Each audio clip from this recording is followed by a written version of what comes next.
প্রতিকা news channel থেকে আমি প্রজ্ঞা পারিজাত আছি আজকে দেব হাজরার সঙ্গে, যিনি মিমি সিনেমাটা প্রযোজনা করেছেন। নমস্কার দাদা আপনাকে। দাদা, এই সিনেমাটা সম্পর্কে আপনি কিছু বলুন। আপনি তো অভিনয় জগতের লোক এবং অনেক দিন ধরে আপনি অভিনয় করেছেন, মাঝখানে হয়তো একটু স্টপ গ্যাপ খেলাটা হয়তো খেলেছেন, কিন্তু ভালো লাগে আপনার সিনেমাটা। এই সিনেমাটা সম্পর্কে আপনি কিছু বলুন এবং অভিনেতা কামিলা দিদি যেহেতু এটা ডিরেকশনে কাজ করেছে, কেমন লেগেছে? না, ওটার কাজ তো খুবই ভালো লেগেছে, কেন ওর কাজ দেখেছি, কাজ দেখে আর পরে আমরা এই পুজোতে আমি বসেছিলাম, বসে তারপর আমরা ঠিক করেছি। বাস্তব ব্যাপারটা যেটা হচ্ছে যে এটা হচ্ছে আমার বড় মেয়েকে নিয়ে বানানো।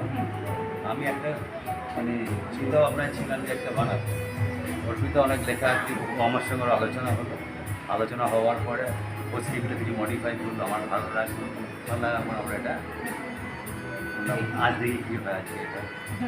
আর সিনেমাটা যখন হচ্ছে তখন তো আপনি ফিল্ডে প্রেজেন্ট ছিলেন, তো সেই মুহূর্তের কিছু অভিজ্ঞতা যদি আমাদেরকে শেয়ার করেন দাদা।